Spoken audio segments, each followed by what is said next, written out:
Efésios 6, de 10 a 20. Vamos falar com Deus uma vez mais. Vamos buscar o Senhor em oração. Senhor, fala ao nosso coração. Edifica-nos com a Tua palavra. Fortalece-nos com a Tua palavra. Prepara-nos com a Tua palavra. Que pelo Teu Santo Espírito, Senhor Deus, nós sejamos animados, fortalecidos, desafiados, e que nós não sejamos somente entendedores da palavra, mas que nós sejamos praticantes da Tua palavra.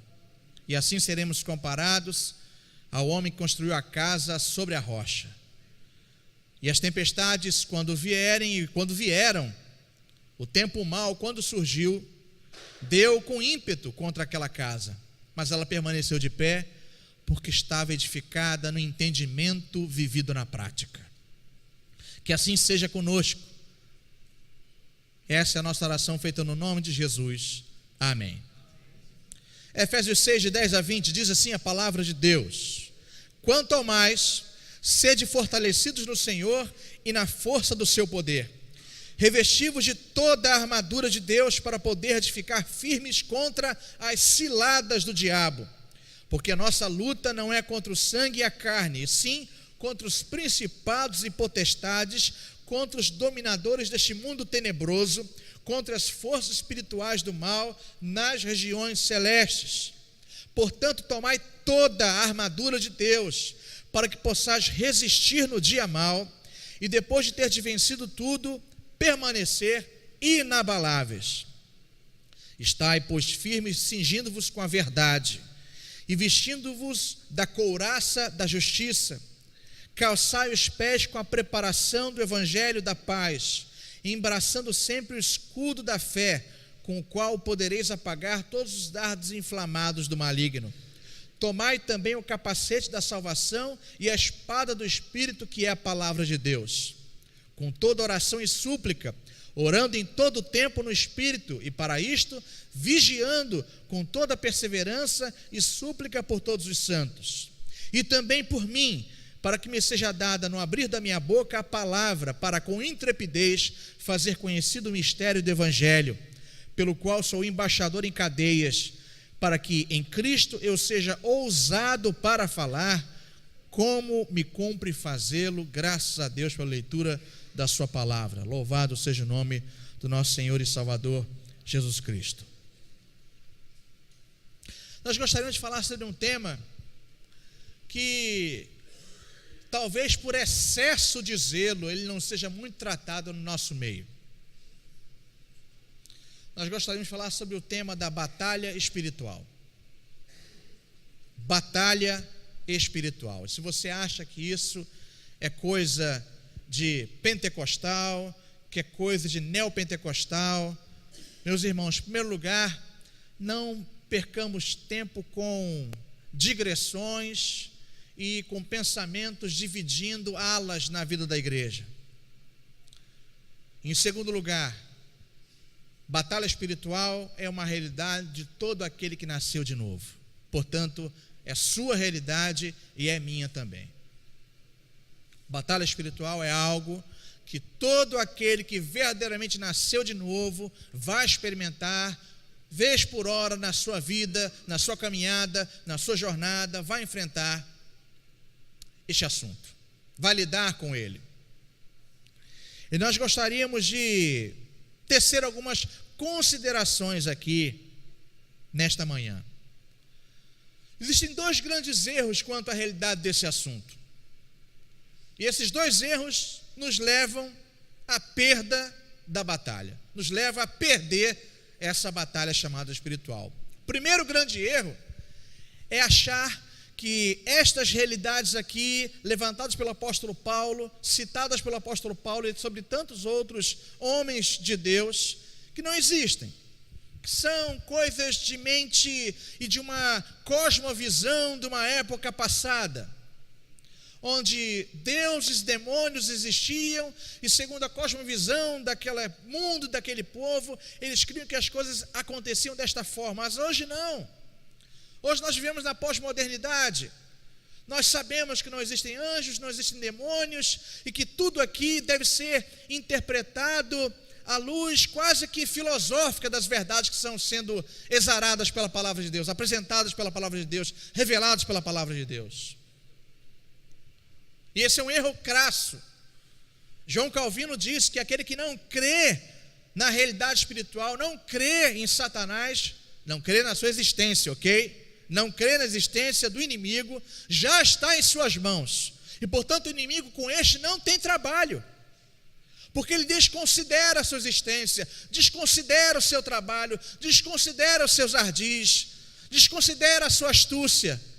E com este Satanás não se preocupa, porque ele já está repousando em suas mãos. É a palavra de João Calvino, sistematizador da nossa fé reformada. E eu quero dizer a vocês que o mundo espiritual existe, que existe sim esta realidade, mas nós também não podemos cometer um outro equívoco. Um grande equívoco é desprezar essa realidade, e um outro grande equívoco é supervalorizar, é supradimensionar essa realidade, onde o crente passa a ver o diabo em tudo. Tudo é coisa do diabo. E o exagero é tão grande, que ele passa a colocar o inimigo de nossas almas em pé de igualdade com Deus da criação. Certa vez, já vindo para cá, saindo da Ilha do Governador, vi numa das igrejas que lá existem, vi assim um cartaz, não um cartaz, mas vamos chamar de cartaz porque eu não estou lembrando aqui a palavra agora, né? Um banner. Muito obrigado, presbítero Ricardo. Um banner. Estava escrito Batalha dos Deuses. Venha, tal hora, venha batalhar com a gente, Batalha dos Deuses. E tinha uma figura que você já deve ter visto inúmeras imagens do Google Imagens. Jesus Cristo batendo queda de braço com Satanás. Não sei se você já viu essa imagem. Eu ia até falar para você procurar agora, mas não procura não, que o diabo vai fazer você distrair com isso.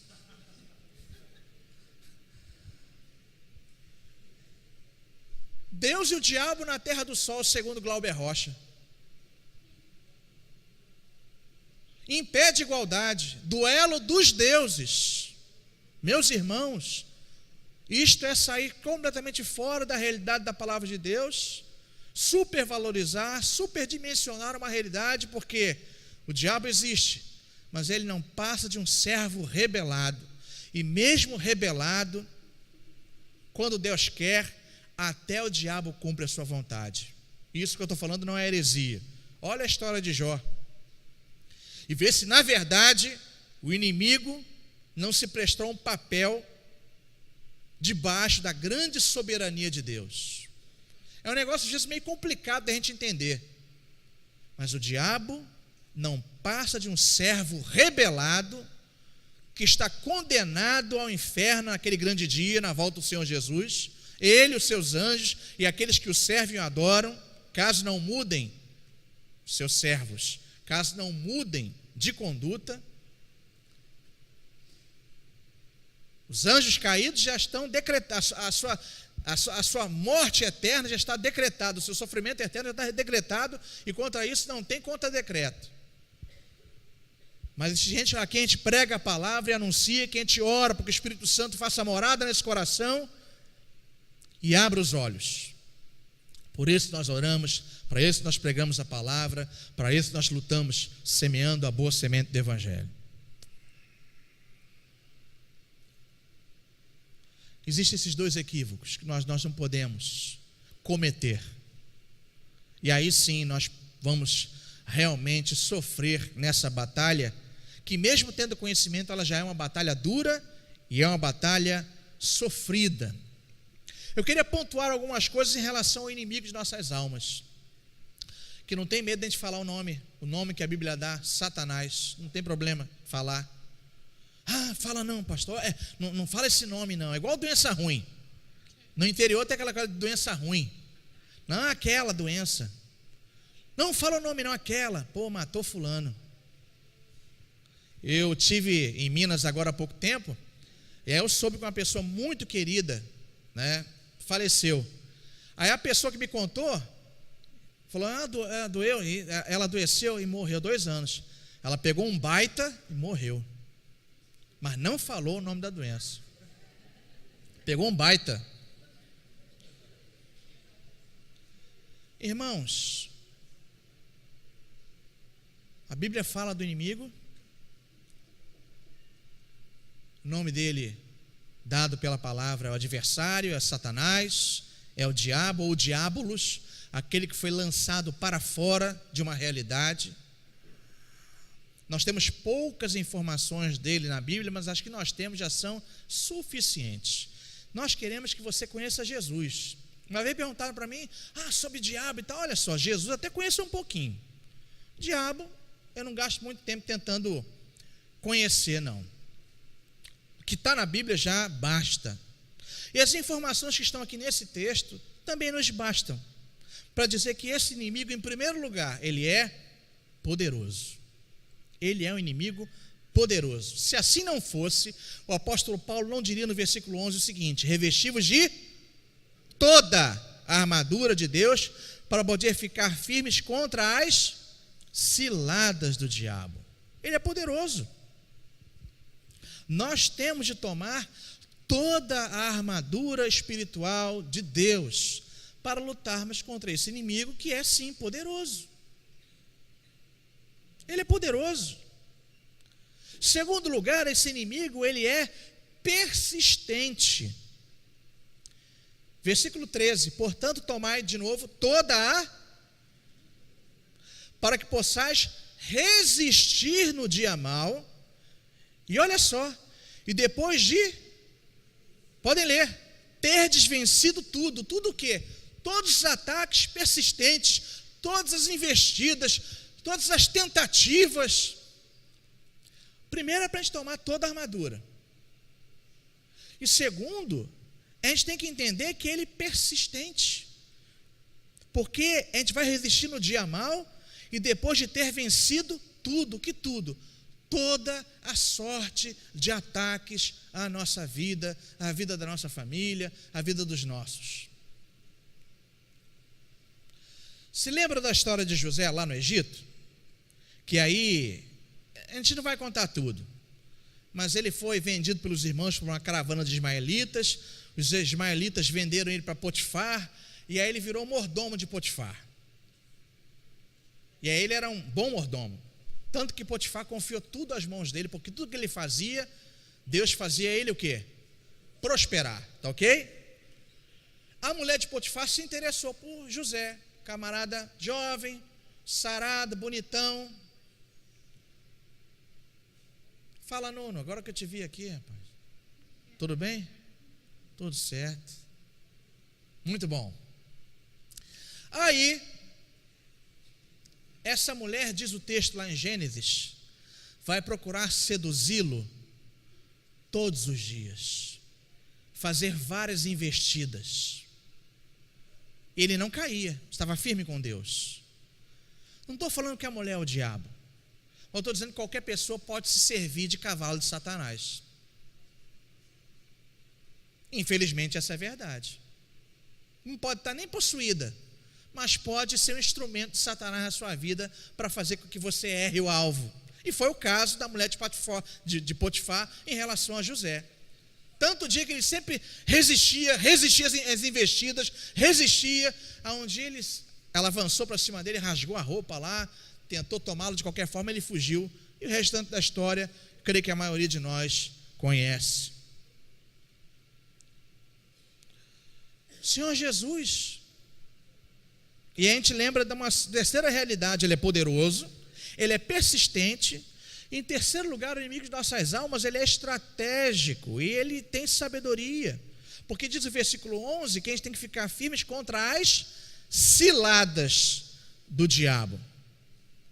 E o versículo 13, novamente eu quero tomar a ideia de ter vencido tudo, que não dá uma ideia somente de persistência, mas dá a ideia de que ele vai tentar que você erre de variadas formas.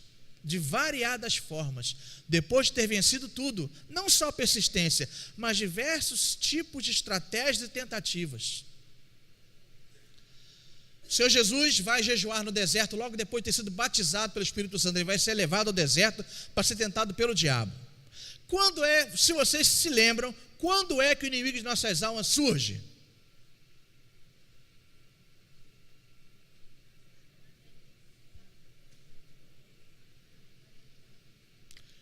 Quando ele está fraco, com fome e com sede. Depois de todo aquele longo tempo, Satanás aparece quando estamos fracos, cansados, combalidos. E é assim. Não precisa ser só de fome física, não. Mas quando nós temos alguma área que se encontra frágil em nossas vidas, é justamente nessa área que ele vai procurar, nessa brecha, cavar e fazer com que nós caiamos, para que nós sejamos vencidos. Ele é estratégico, ele é sujo, ele é inteligente, ele é persistente, ele é estratégico. Jesus venceu o diabo no deserto com a palavra, e aí vai a primeira dica. Não tem corrente, se bem que toda oração é boa, lutar e batalhar em oração é muito bom, a gente vai ver isso, mas não tem mandiga, não tem corrente, não tem breve, não tem patuá, não tem nem essas mandigas evangélicas que muitos aí criam, não tem nada disso. Vença o inimigo com a palavra de Deus. Porque a gente vê muita coisa em muito lugar aí. Ah, toma isso aqui, toma esse elemento ungido aqui. Meu irmão, nós não somos feiticeiros evangélicos, nós somos evangélicos, nós somos cristãos, nós somos reformados, nós somos crentes. Quando a gente faz isso, a gente vive uma realidade de sincretismo religioso, onde nós pegamos elementos de outras religiões e acrescentamos a palavra. A palavra não necessita de mais nada. Nós não precisamos acrescentar nada à palavra. E se porventura alguma realidade nós depararmos com o inimigo, quem tem que dizer firmado no Senhor é: vá embora em nome de Jesus. Firmado na palavra e nada mais. Firmado na palavra e nada mais. Pastor, o senhor está falando muito de diabo nessa manhã. A nossa igreja não é assim. Agora vamos falar da outra parte. Depois que nós entendemos que essa é uma realidade que não é fantasiosa, depois que nós entendemos que nós não devemos desprezar essa realidade nem também supervalorizar, depois que com alguns versículos nós vimos que o inimigo existe, e não só existe, mas ele é poderoso, ele é persistente, estratégico, lembrando de estratégia,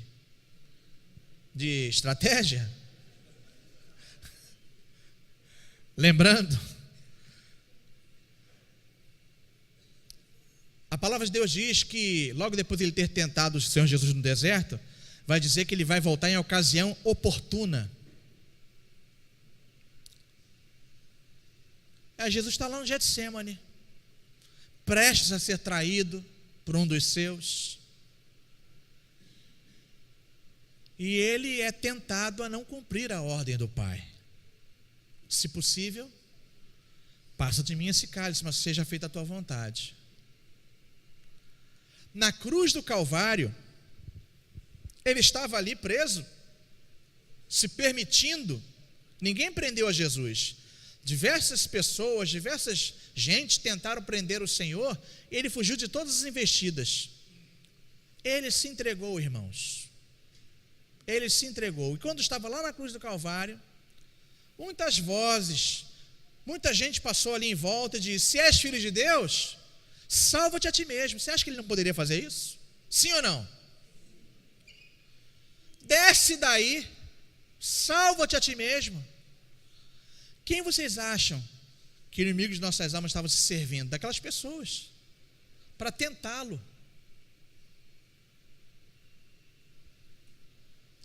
Mas Jesus, cheio do Espírito Santo, sendo Deus, mas nós não podemos esquecer, sendo verdadeiramente homem, ele vai dizer: Pai, perdoa, porque eles não sabem o que fazem, não sabem o que dizem.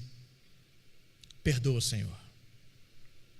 Mas ele poderia, e se assim o fizesse, a história teria mudado radicalmente, mas isso não aconteceu. Louvado seja Deus. Vamos falar de algumas realidades mais ligadas agora para conosco, que nós já vimos aqui.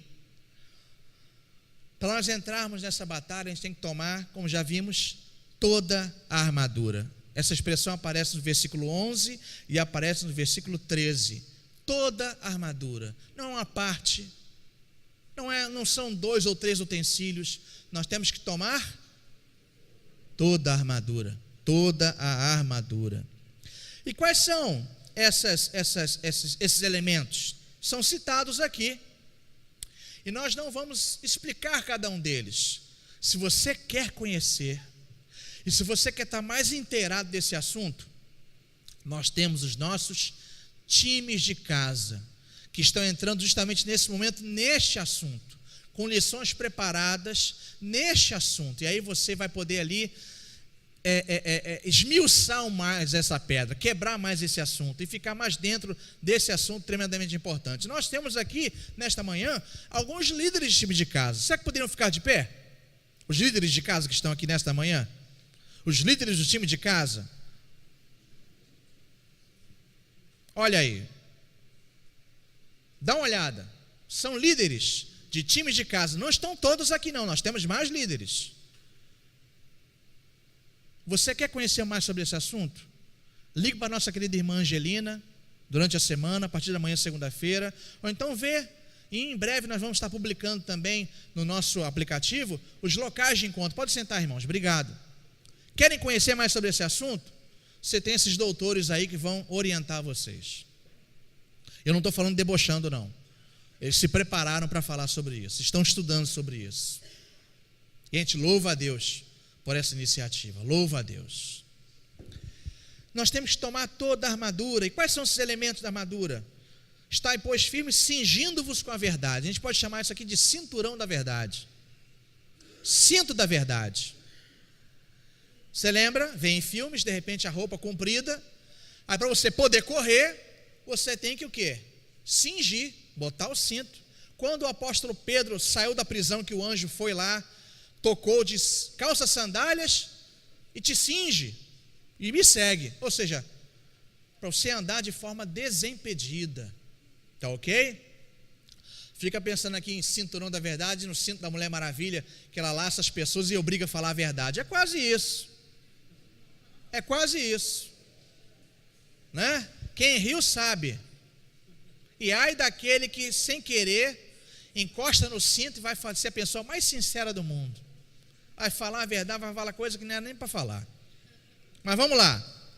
Fala também de cingir-se com a verdade, tomar a couraça da justiça, que protege os órgãos vitais para que você continue na batalha, calçar os pés com o evangelho da paz, com sandálias específicas, com travas para subir terrenos íngremes, eram as sandálias dos soldados, embraçando o escudo da fé, com o qual nós poderemos apagar os dardos inflamados do maligno. Lembrando nos filmes, flechas embebidas em betume e colocava fogo e atirava. Os escudos tinham normalmente eram molhados e tinham uma pele, uma parte de couro, e aí a flecha embebida e aquela flecha vinha flamejante, batia naquele escudo embebido em água, a flecha apagava. Esse escudo da fé, da confiança no Senhor, que Ele é por nós, é nessa fé que a gente apaga as tentativas satânicas. Vem a doença, vem a fraqueza, vem a debilidade, aí, cadê teu Deus que não te cura? Aí você, com o escudo da fé, você apaga essa palavra maldita e diz: se eu viver, sou do Senhor, se eu morrer, sou do Senhor. Ficou claro a ideia? É assim. Lembram-se? As setas inflamadas do maligno foram lançadas nos 3 amigos de Daniel, quando eles foram colocados lá na fornalha de fogo ardente. E eles não adoraram a estátua que foi erigida. Você conhece a história também, está lá em Daniel 3. Eles disseram: se o Senhor quiser nos livrar, mas se não quiser, saiba, ó rei, que nós não vamos prostrar culto, nem nos prostrarmos diante dessa estátua. Com a fé, apaga-se as tentativas do inimigo. Devemos tomar o capacete da salvação, uma espécie de elmo que protegia os ouvidos e protegia essa parte da nuca. Foi um tipo de elmo, de capacete que foi copiado na Segunda Guerra Mundial. Não sei se você já viu o filme, tem o capacete da Segunda Guerra Mundial tem uma travinha assim, ó, tipo Darth Vader. Agora todo mundo entendeu, né? Pelo menos a maioria. Não me decepcionem, por favor. Para proteger pontos vitais. Por que a gente tem que colocar o capacete da salvação? Porque com a mente protegida, com os ouvidos protegidos, há as tentativas de minar que o Senhor não é Deus, que o Senhor nos abandona, que Ele nos deixa a própria sorte. A mente está protegida com a mensagem da salvação. Essa é a ideia. E a gente tem que tomar a espada do Espírito, que é a palavra de Deus. Tá, essa é mais clara. Mas percebam por que tem que ser toda a armadura. Vamos supor que você não tenha colocado o cinto da verdade. Vamos supor que a verdade na sua vida não seja um elemento precioso. Ora, se a verdade da sua vida não é um elemento precioso, como é que você vai poder empunhar a palavra? É toda a armadura. Eu empunho bem a palavra, mas a verdade não está comigo, eu não vou estar pronto para o combate.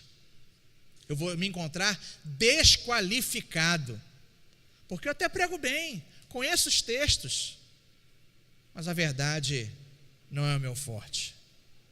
Na verdade, eu não prego bem. Na verdade, eu interpreto bem. Porque quando eu desço do púlpito, eu desfaço toda a mensagem que eu preguei para vocês com outros atos que envergonham o Evangelho, porque a verdade não está em mim. Com esse exemplo, deu para entender que a gente precisa tomar toda a armadura? Eu espero que sim. Para lutar contra quem? Contra o inimigo, que fica isso bem claro. Ah, mas você já falou isso, que é para lutar contra o diabo, contra as hostes do inferno, seja lá o que for. Mas preste atenção no detalhe. Versículo 12. Porque a nossa luta não é contra o sangue e a carne, sim contra os principados e potestades, contra os dominadores deste mundo tenebroso, contra as forças espirituais do mal nas regiões celestes. Isso Paulo deixa claro, porque muitas vezes nós nos armamos, mas não para lutar contra o inimigo, para lutar contra o meu irmão, a quem às vezes o inimigo usa. E aí eu vou, e ao invés de lutar contra o inimigo, eu luto contra o meu próximo, eu luto contra o meu irmão. E é isso que o inimigo quer, que nós travemos batalhas entre nós, enquanto ele fica sentado, assistindo a tudo, batendo palma. A minha luta não é contra o meu irmão, a minha luta não é contra o meu próximo, mas é contra aquele que às vezes usa o meu irmão, ou às vezes pode me usar também, se eu der brecha para isso. A luta é contra o meu, não é contra o meu próximo, mas é contra o inimigo que às vezes usa o meu próximo, no meu trabalho, nos meus negócios. A nossa luta não é contra a carne e sangue. Pelos irmãos e pelo próximo nós devemos orar, nós devemos interceder. Sabe como nós lutamos contra o nosso irmão? Se é que a gente pode chamar assim, ou contra o nosso próximo, é quando alguém vier fazer o mal para a gente retribui o mal com o... Não é fácil. De onde saiu esse I aí?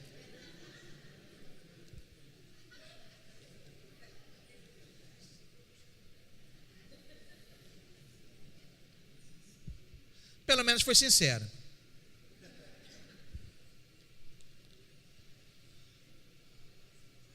A nossa estratégia contra aqueles que às vezes servem ao inimigo sem saber. E lembre-se, até você mesmo, até eu mesmo, no momento de impaciência, posso servir o inimigo, mesmo pertencendo a Deus. Mas a nossa luta com estes não é bem uma luta, mas é fazer o bem, devolver o mal que nos é dado com o bem. É dar ao nosso inimigo de comer, é dar ao nosso inimigo de beber. É assim que a gente age. E é difícil para chuchu, muito, mas eu não encontro na palavra outra forma de nós lidarmos quanto a esse assunto. Mas contra o inimigo, nós devemos nos armar e lutar com ele. Tomamos toda a armadura, discernimos quem é o inimigo, não é o nosso irmão nem o nosso próximo, mas é o diabo. Mas como a gente toma essa armadura?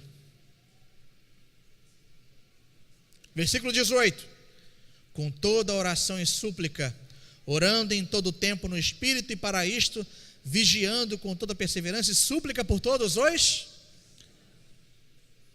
O que diz lá o Salmo 133? Alguém lembra? Alguém abre aí. Quem abrir, vem aqui na frente e lê aqui no microfone. Salmo 133. É só ler, não é para pregar, não. Então venha.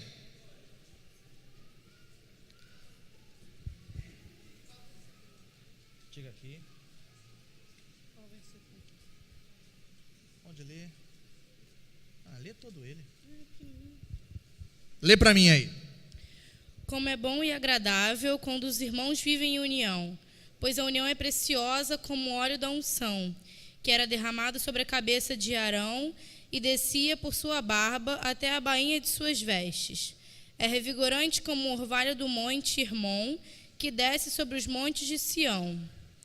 Ali o Senhor pronuncia sua bênção e dá a vida para sempre. Muito obrigado. Viu? Sabe como é que a gente vence o inimigo na comunidade? Vivendo unidos como irmãos, vencendo todo tipo de dificuldade entre nós, nos tratando, nos ouvindo, pedindo perdão e sendo perdoado, liberando perdão a quem nos pede. E aí, o inimigo de nossas almas não tem vantagem contra nós, onde os irmãos vivem em união. Viver em união não é dizer amém para tudo não, irmão. Viver em união é acertar as coisas e continuar sendo irmão. E é para isso que nós fomos chamados. Ali, o Senhor ordena a sua bênção para sempre, diz o texto. É assim que a gente toma essa armadura, cuidando um do outro, numa realidade de tática de guerra mesmo. Porque quando eu estou cansado, meu irmão vigia por mim. Quando ele está cansado, eu vigio por ele. Nós nos ombreamos, tomamos conta para que o inimigo, quando o inimigo vir, eu aviso ou ele me avisa. Um cuida do outro. E é assim que nós vencemos o inimigo em nossa comunidade. É assim que o inimigo é vencido na igreja, com união. Amém?